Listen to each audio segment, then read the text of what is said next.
Le livre du ciel, tome 6, 30 mai 1904. La passion de Jésus sert de vêtement à l'homme. L'orgueil transforme en démons les images de Dieu. Je me trouvais dans mon état habituel.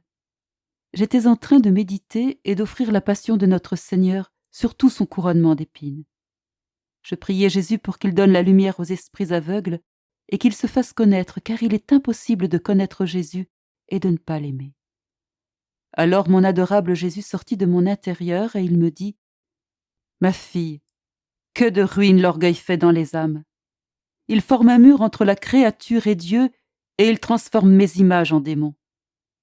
Si cela t'afflige tant que les créatures soient aveugles au point de ne pas comprendre et de ne pas voir l'abîme dans lequel elles se trouvent, et si cela te tient tant à cœur que je les aide, ma passion sert de vêtement à l'homme pour couvrir ses grandes misères, pour l'embellir et lui rendre tous les biens qu'il a perdus par le péché. Je t'en fais le don afin que tu t'en serves pour toi et pour ceux que tu veux. » En entendant cela, une grande crainte m'envahit.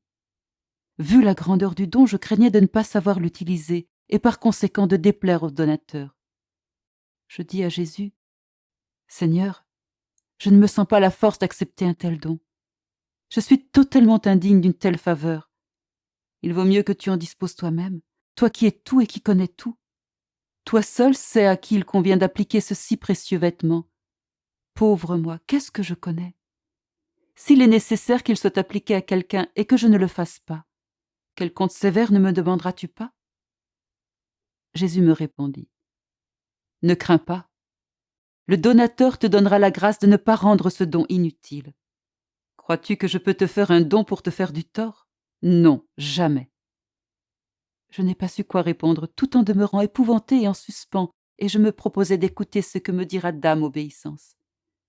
Il va sans dire que ce vêtement n'est rien d'autre que tout ce que notre Seigneur a opéré, tout ce qu'il a mérité et tout ce qu'il a souffert, à la suite de quoi la créature reçoit ce vêtement pour couvrir sa nudité dépouillée de vertu, reçoit la richesse pour s'enrichir, reçoit la beauté pour se rendre belle, et reçoit le remède à tous ses maux. Ayant rapporté cela à Dame Obéissance, elle m'a dit d'accepter.